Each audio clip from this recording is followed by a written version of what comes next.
Democratic Leader. We're not in quorum, are we? We are not. Thank you, Madam President. So, Madam President, the President of the United States swears an oath to protect and defend the Constitution, including bedrock principles, rule of law, the sanctity of elections. But nearly every day, President Trump ignores this fundamental responsibility and tramples on the values that have made our country the light of the world. No president has come close to defaming and trying to destroy the democratic values of this country. No president has come close. None. This morning, for what seemed like the millionth time, the president angrily, wildly, and baselessly ranted about the special counsel's investigation. It doesn't matter to him that his claims have no basis. It doesn't matter to him that his words may degrade faith in our independent law enforcement agencies and the rule of law. He proceeds only according to self-interest. He's offended that someone might look into the fact that he did something wrong. This happens with every president. And he lashes out in ways that hurt our democracy permanently. Just look at how over the past few weeks, President Trump has tried to intimidate and bully election officials in Florida and Arizona with fantastical claims of voter fraud. It doesn't matter to him that there's no evidence for the charges.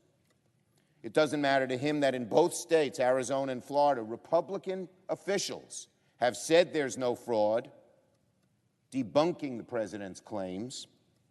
It doesn't matter to him that his claims erode faith in the integrity of our elections among a segment of his supporters.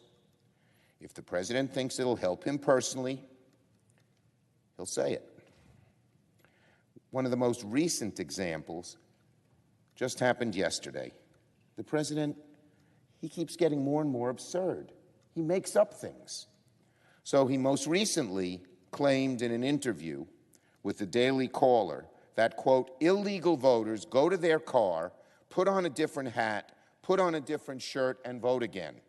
Mr. President, name one. Name a few.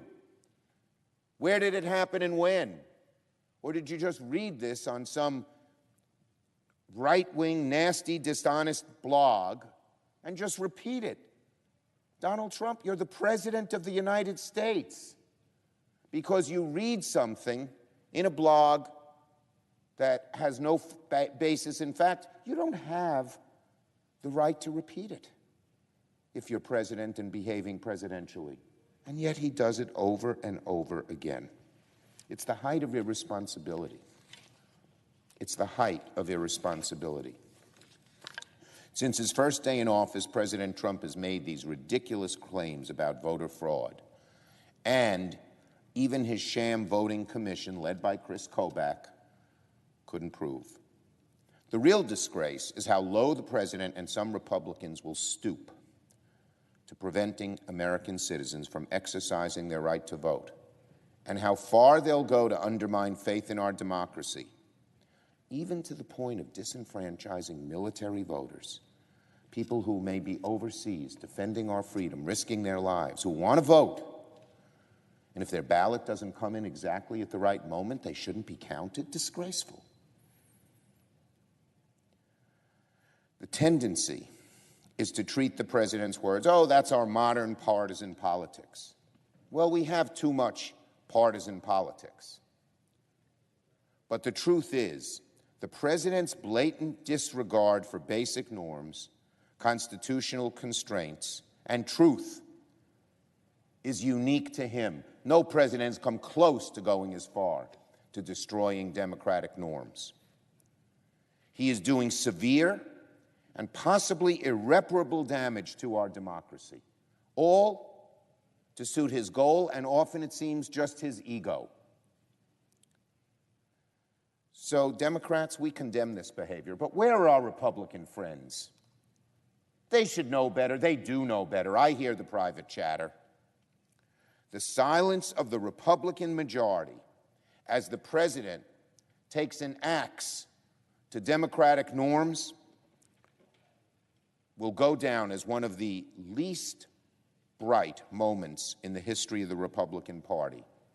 It will go down as one of the bad marks in the history of the Senate, and we don't hear a peep. Are our Republican colleagues afraid?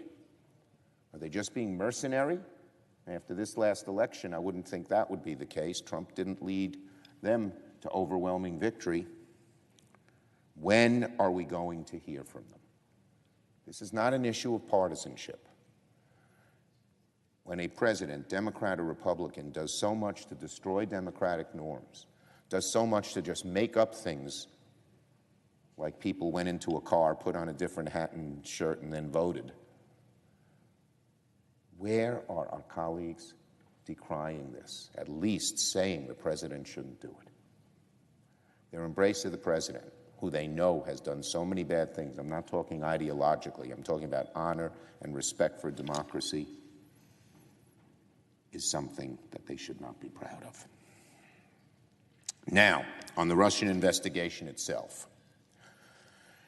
there's this idea out there on the Republican side that the president doesn't intend to interfere with the Russian investigation. Republicans, including my friend the Republican leader, say President Trump has not threatened the special counsel investigation, so there's no need to protect it. That's a laugh. He threatens the investigation almost every day. He did this morning in his tweets. To say that the president hasn't threatened the special counsel is not only logically dubious, it's just dead wrong and untrue. A few weeks ago, President Trump said the investigation should end. This morning again, President Trump made clear that he does not want the Mueller investigation to reach a fair and impartial conclusion. And last week, President Trump went around the traditional line of succession in the Justice Department, what many believe to be a violation of the Constitution, to install an acting attorney general whose only qualification for the job seems to be that he has publicly criticized the Russia probe. My friends, particularly my friends again on the Republican side, the writing's on the wall. Let's avoid this constitutional crisis. Let's at least stand up for rule of law. We should pass legislation now in the lame duck to protect the special counsel's investigation from the president and from his woefully unqualified henchman, Mr. Whitaker. Senators Flake and Coons tried yesterday, bipartisan. The Republican leader objected. They're going to keep trying as they should, and Democrats will try to add this proposal to the must-spending pass bill because we believe it's so important for our democracy. There's too much at stake to sit around and wait until the president crosses the line, creating the constitutional crisis we all abhor. But waiting till that happens, it'll be too late. We need to act on legislation to protect the special counsel, to protect the rule of law, to protect democracy, accountability, and the fundamental checks and balances that's a hallmark of our great nation. Finally, Mr. President, Madam President, last Tuesday's election was historic for not only the number of ballots cast by Americans in the midterms, but also for who those ballots were cast. Americans sent to our nation's capital the most diverse Congress in the history of the country. In several states, the first Native American woman, the first African American woman, the first Muslim women were elected in history of those states. Finally, the men and women walking the corridors of power are beginning to look more like the nation they represent, at least on our side of the aisle, I'm proud to say. We're not there yet, but we're a lot closer. In light of this progress, it's perhaps fitting that exactly half a century ago, a fellow Brooklynite, Shirley Chisholm, became the first African-American woman elected to Congress, and eventually the first African-American woman to run for a major party's nomination for president, breaking that glass ceiling and paving the way for so many others to follow. Whether they know Shirley Chisholm or not, so many who were elected on the other side of the aisle, on the other side of the House, in the House of Representatives, owe a lot to her, as do all Americans.